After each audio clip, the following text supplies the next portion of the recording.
High-stakes showdown there over the debt ceiling. The government on the brink again of hitting its borrowing limit. It's prompting the Treasury Department to begin using, quote, extraordinary measures to continue paying the nation's bills. And in the meantime, Republicans are demanding spending cuts before any deal can be reached.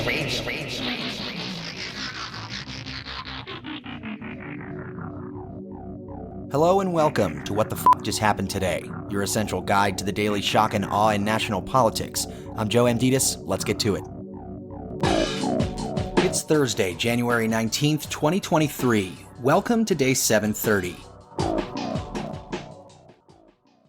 The Supreme Court says it cannot identify the person who leaked a draft of the opinion overturning Roe v. Wade, a leak that the court called one of the worst breaches of trust in its history. Supreme Court Marshal Gail Curley conducted 126 formal interviews of 97 employees, but was unable to identify a person responsible by a preponderance of the evidence. Curley said 82 employees had access to copies of the draft opinion. The court also said that it couldn't rule out that the opinion was inadvertently disclosed, for example, by being left in a public space, either inside or outside the building. The court also said that its IT experts cannot absolutely rule out a hack. Moving on, the United States reached its $31.4 trillion debt ceiling, forcing the Treasury Department to begin resorting to what it called extraordinary measures to pay the country's bills. With no deal in Congress in sight to raise the artificial debt ceiling, the Treasury Department suspended certain federal investments to prevent a default that would cause what it called irreparable harm to the U.S. economy. The accounting measures will preserve the nation's ability to meet financial obligations until at least June 5th. House Republicans have said that they won't raise the borrowing limit unless Joe Biden agrees to cuts in federal spending, including potentially to Social Security and Medicare. Biden and the Democrats, meanwhile, have said that they will not negotiate and that it's inappropriate to attach such conditions to raising the debt limit.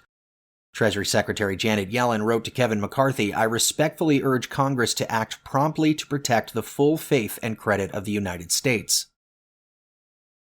Meanwhile, the State Department will allow private citizens to financially sponsor the resettlement of refugees in the United States. The pilot program called Welcome Corps will initially enlist 10,000 Americans, who will be able to sponsor up to 5,000 refugees.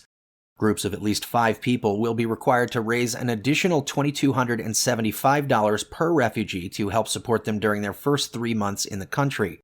Since 1980, the refugee program has been managed by 9 federally funded nonprofits, which resettle at least 65,000 refugees each year. Trump, however, set the admissions ceiling at 15,000 refugees in his final year as president and gutted the refugee admissions infrastructure both in the United States and abroad. And finally, a federal judge declined to dismiss the contempt of Congress charges against Peter Navarro for defying a subpoena from the January 6th committee. The former White House advisor will now go to trial at the end of the month for refusing to testify and refusing to provide documents. He is facing a maximum sentence of a year in prison on each contempt of Congress charge if he is convicted. That's all for now. You can find the links and sources for all of these stories on the main website. And as always, visit whatthefjusthappenedtoday.com for the latest news and headlines. Until next time, I'm Joe Amditis.